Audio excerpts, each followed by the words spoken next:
In the last part, we discussed how during the Beijing Winter Olympics, Putin witnessed firsthand how we used an electronic reconnaissance ship in the South China Sea to suppress 5 U.S.-Japan coalition aircraft carriers, to the point where they didn't even dare to turn on their landing assist radars. As a result, an F-15C crashed into the sea while trying to land on the USS Carl Vinson. Throughout the entire Winter Olympics in Beijing, from the opening ceremony to the closing, the US was busy fishing out that plane from the sea. Especially during the opening ceremony, as the world gathered in Beijing to enjoy the spectacle, there was a concurrent, unexpected show from the US forces in the South China Sea. Honestly, that show was almost as impressive as our own opening ceremony. The US aircraft carrier fleet was busier than the athletes throughout the Olympics. But I have to say, the US handled the situation quite well, staying quiet and composed. Typically, in such an embarrassing situation, one would expect them to lose their temper, maybe even threaten us. How could you embarrass us like this?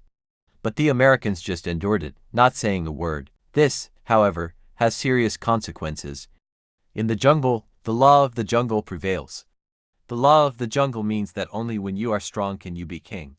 If you show weakness, other animals will quickly challenge your throne.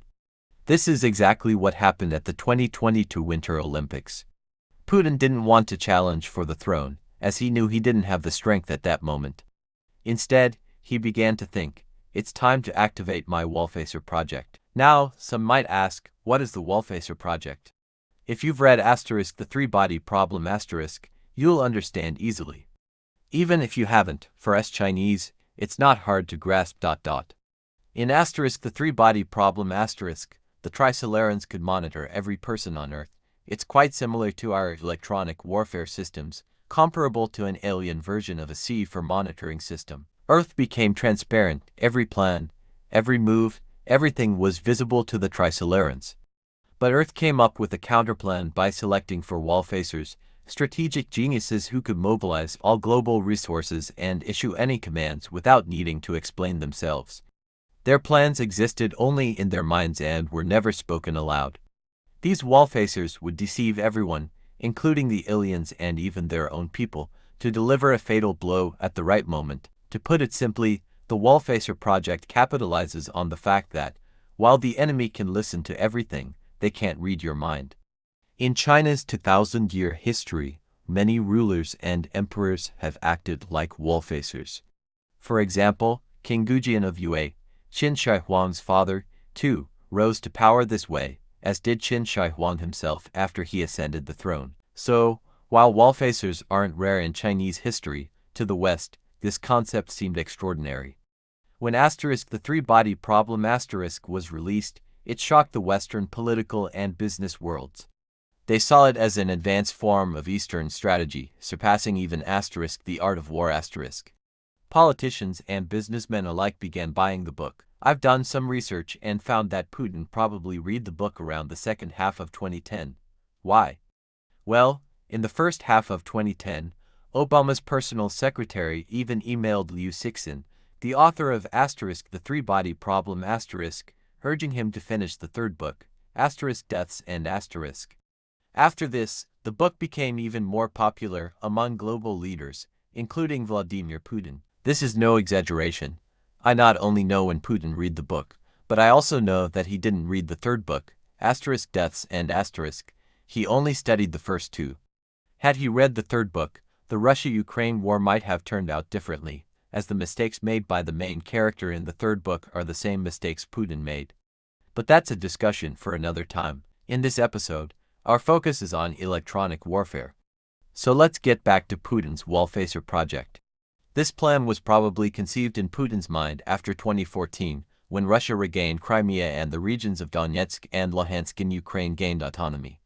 From then on, Russia was in direct conflict with NATO and had no chance of joining the European Union. This was the turning point. From then on, Putin probably couldn't sleep at night, always seeing NATO looming on the horizon. He needed a strategy. In 2016, Putin summoned the head of the Russian Federal Security Service FSB, Sergei Bortnikov, and his deputy, Anatoly Bolyuk.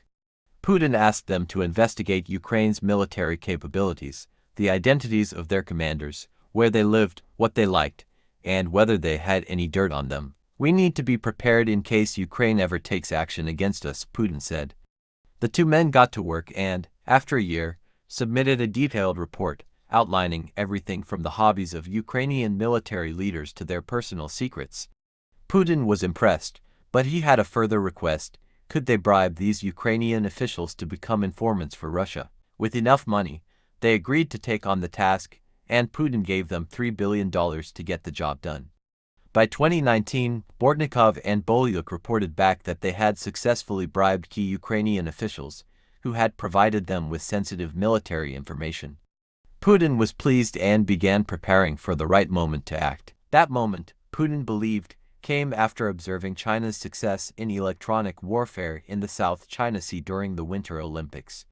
He saw how the US hesitated, and he thought to himself, if China can do this, so can I. Thus, Putin's Wallfacer project was officially activated. So, there was Emperor Putin sitting in the VIP section at the Olympics, but he wasn't paying any attention to the games at all.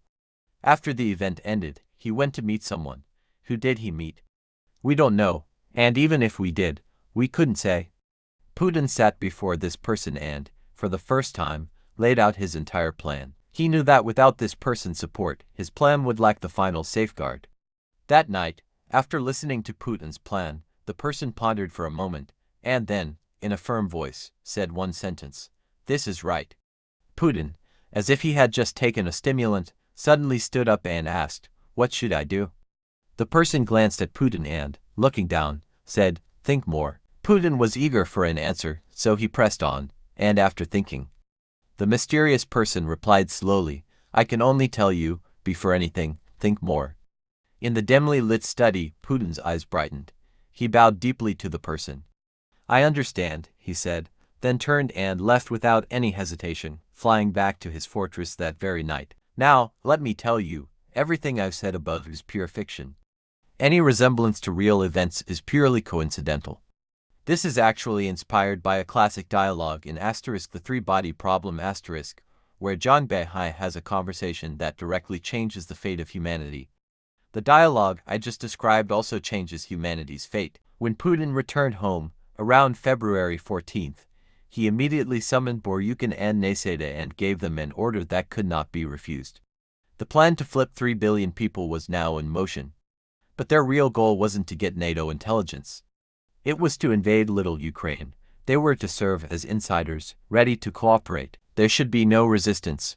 Once Putin's army arrived, the gates must open, and with a coordinated effort, they would quickly seize Little Ukraine. After that, everyone involved would be given land, titles, and high-ranking positions. Neseda and Boryukin were terrified after leaving the fortress, their bodies shaking like leaves. They thought, "Boss, you didn't give us 3 billion just to buy intelligence. You planned to take all of Little Ukraine. Why didn't you say so sooner? If we had known, we wouldn't have been greedy for the money. This is blood money." So, instead of using the 3 billion for its intended purpose, the two of them pocketed it. For years, they had been sending false reports to Putin, taking old reports and recycling them. They thought, well, there's no receipt for this kind of intel, so who's to say where the money goes? And so, they kept it. They figured that gathering intel on Little Ukraine wasn't that hard. They could make it up since that's what they did every day. And if the information wasn't entirely accurate, it didn't matter, it was just intelligence, after all. But now, Putin said he was going to invade Little Ukraine and they had to notify their contacts for the inside job. The problem was, they had no contacts. They panicked, feeling like ants on a hot stove. That night, as they sat worrying, Boryukin suddenly had an idea. "I've got it. We can't find insiders, that's for sure, but if we sabotage the plan to invade Little Ukraine, the whole thing falls apart. If Putin gave up on the invasion, there would be no need for insiders, and they would be safe." So, these two sold Putin's meticulously crafted wall-breaker plan through their channels to British MI6. MI6 was stunned when they saw it. Wow, this is huge. They quickly passed it on to the CIA. The Americans were equally shocked, saying, "How did we miss this? This wall-breaker plan is insane." After some thought, it made sense. This plan had been in Putin's head for years, and Neseda and Boryukin just stole it. They kept the money, but they didn't do the job. So, It's understandable that our intelligence agencies didn't know. And then, someone came up with a plan. Let's go along with it and notify Zelensky to get ready. It's his time to shine. On February 16, 2022, Zelensky called his parents and told them to take the whole family and fly abroad immediately. His exact words were, "You should take a trip. Something might happen after the 20th. I'm not making this up." The phone call was leaked in March 2023. On February 21st, the U.S. repeatedly announced warnings about the upcoming Russia-Ukraine war. At the time, no one believed them. But the repeated warnings terrified Putin. How do they know such a secret plan, he wondered. Ordinarily, once something is leaked, you would reassess the plan. But Putin is no ordinary person. The Slavic resolve in him awakened, and with a decisive slam of his hand, he decided to go ahead with the invasion. On February 24th, the attack on Little Ukraine began. Putin thought, "I've already spent $3 billion. The elites in Little Ukraine are in my pocket. Their military is like a rotting wall. All I need to do is give it a kick, and it'll collapse. Once Little Ukraine falls, NATO's eastward expansion will halt. Not only that, but the new NATO members will be face-to-face with my army." According to the intelligence from Nasada and Boryukin, Ukraine had only 200,000 troops, with fewer than 50,000 combat-ready. And the military leadership had already been bribed. Putin's strategy was simple. Send 50,000 troops to blitz Little Ukraine, take the entire country quickly, then deploy another 50,000 police forces to maintain order. That would secure his victory. Now, this explains why, at the start of the Russia-Ukraine war, Russia sent in just 50,000 troops. They went in and got battered. Even Ukraine was shocked. When they captured Russian supplies, they found tons of police uniforms and equipment. Ukrainian soldiers couldn't understand why Russia brought police gear to an invasion. So, you see, no matter how brilliant the strategy, if your troops are corrupt, nothing works. If your army is in that bad shape, where's the fighting power? That's why you saw the Panda Nation start purging traitors last year, learning from Russia's experience. This suggests that the Panda Nation isn't far from making its move. Everything I've told you isn't just made up, it's based on facts. That's why the Russia-Ukraine war started with a blitzkrieg and has dragged into a prolonged conflict. Another reason is that from the start, the Americans integrated their C4 intelligence network into the Ukrainian military. Ukraine could get real-time intel on Russian forces, which is why they've been able to hold their own. For example, they even shot down a Russian A-50 early warning aircraft. How did they do it? Russia doesn't have a system like C4, but Ukraine does. As soon as the A-50 took off, the C4 system detected it, and it was under surveillance by synthetic aperture radar the entire time. Ukrainian forces had specially modified anti-radiation missiles ready to target it. That's why the A-50 was shot down. It's the result of asymmetric warfare.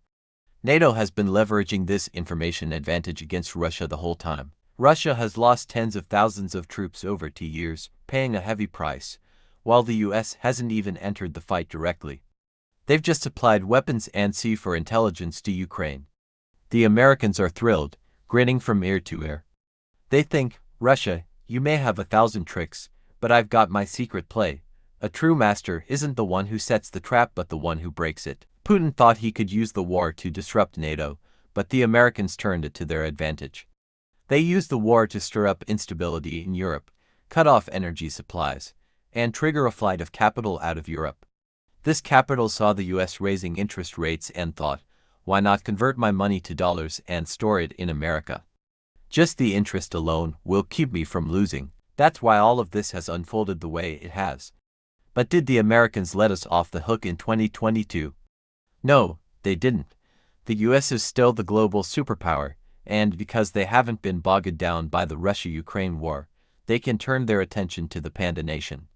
The humiliation they suffered at the 2022 Winter Olympics won't be forgotten. Starting in March 2022, the US began its massive retaliation plan.